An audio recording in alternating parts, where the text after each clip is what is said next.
Hello everyone! Today I'm going to show you how to create one of these trending styles of graphic design, the Papercut style, where you can see some examples here on the left-hand side of my screen. It gives the illusion that your design is actually hand cut out of paper instead of drawn on the computer. It can be very, very simple like the example at the bottom, or become a little bit more complicated with the amount of layers. Either way, the goal is to create a nice illusion of a depth of space by adding drop shadows after each of the pieces that you cut out. There's no actual details added to each of the pieces. They're all pretty simple, but they do look like they're going back in space because of the value change. The value change can either be from the lightest value to the darkest or vice versa. So we're going to be doing something very similar to what you're seeing up here on our snow globe example. Another way to get colors for this design is of course going to Adobe Color and choosing your monochromatic color palette that you would like to use.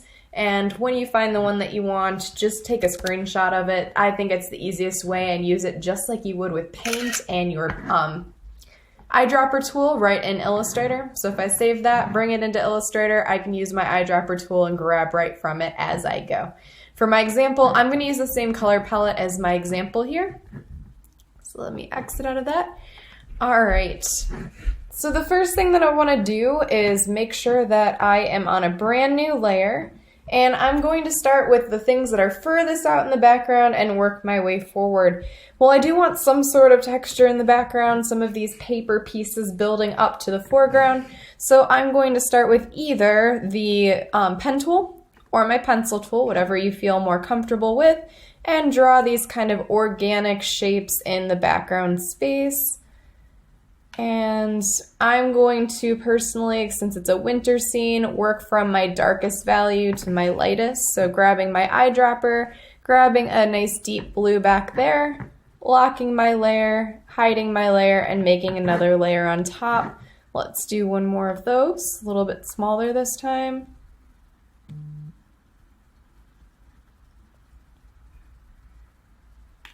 And the same thing can be done with the pen tool, just pulling your edges.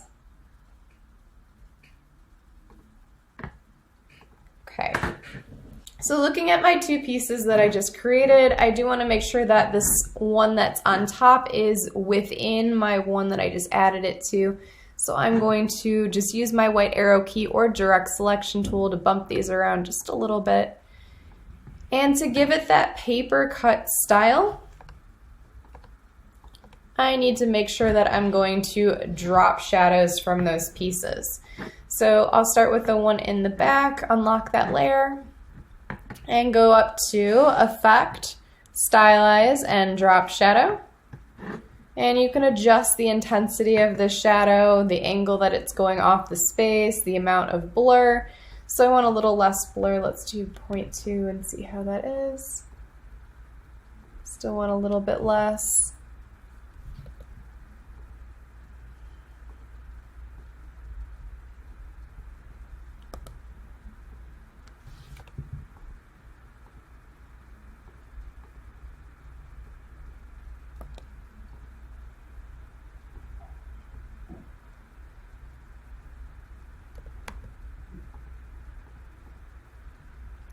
Okay, I really like that. I have it at 0.09 as my blur. I think I'm going to continue with that for the rest of the space. You can also adjust the opacity. I don't want it as harsh of a shadow, so I'm going to bump that down and then decide where it's going to sit as far as the offset, and I'll just continue that same amount for each one.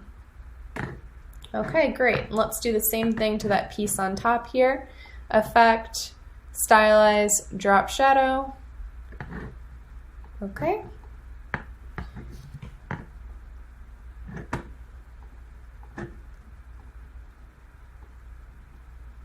Just reconnect that piece. All right, now I'm going to go ahead and start some of my details here. So starting from those trees that are furthest out in the background, I have similar trees in here. So I'm going to make another layer on top. You could grab a tree to, of course, trace from. I'm going to just freehand draw one here.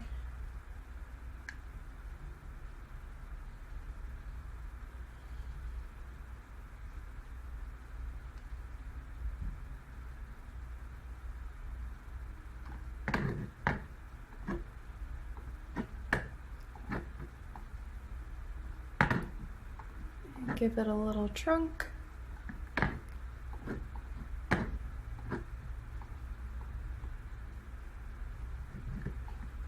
Okay, so there's my tree, and I'm going to want some ground space for it to be sitting on top of.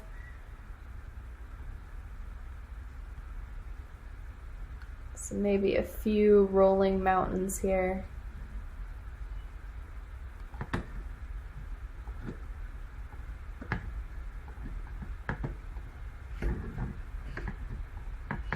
And again, anything that you create you want to grab and add drop shadows to. So effect, stylize, drop shadow.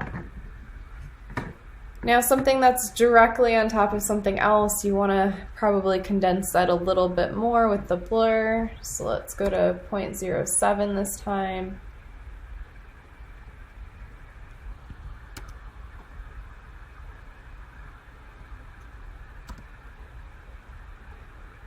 I like 0.06, I think that works well.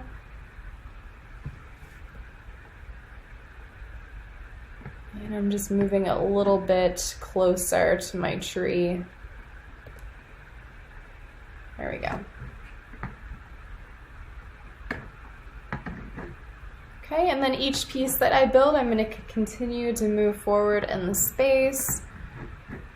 So let's add another tree here.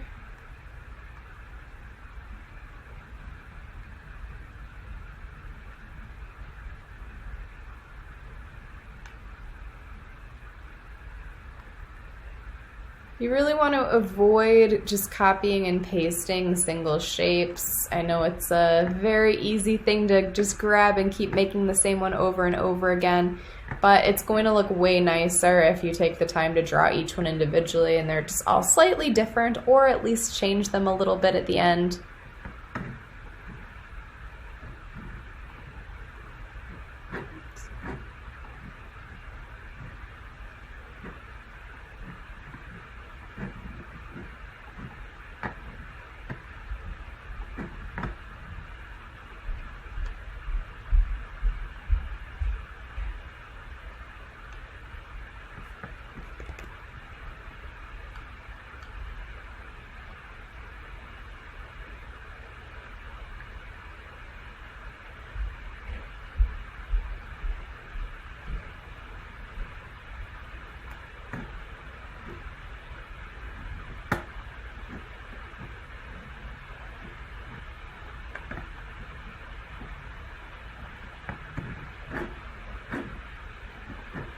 I'm actually wanting this tree in the front. So you can always go to Object, Arrange, Bring to Front if you're working on the same layer and you want to rearrange those at any point.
Now there is one thing that you will see in a lot of these types of drawings where you can actually see through a shape into the background.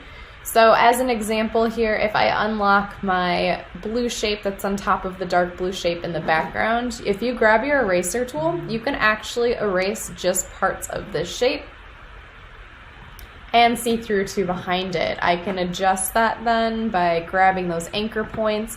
If I need to simplify this too, if it becomes a little bit too complex, you can go to Object and down to Path and over to Simplify, and just pull this to the left and it will take anchor points away from that path that I have.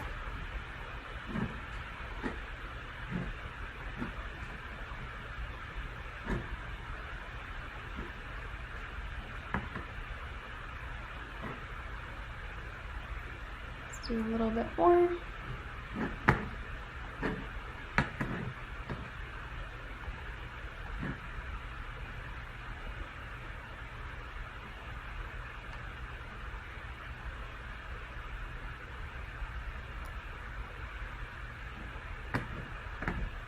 So you can see how you can cut out any of those pieces that you'd be able to see through back there if that's something that you wanted to do in your space. If I wanted to add any details to the penguin, I can make a layer above.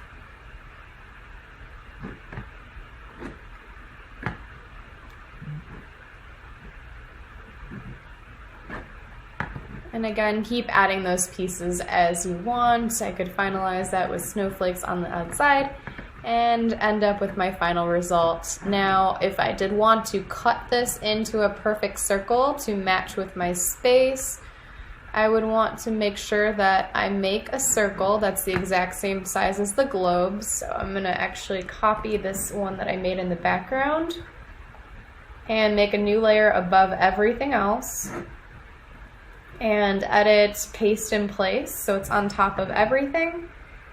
And make sure all of your layers are unlocked. Grab all of this stuff up here at the top, right click, make clipping mask, and it'll cut it to that exact shape.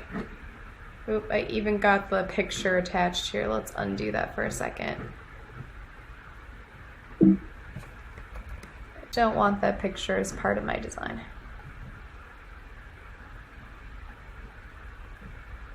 There we go. And you can see it cuts it to that perfect circle then. So that is the Papercut style. Pretty simple, but it adds a nice sophisticated look if you spend the time to go through and organize it nicely.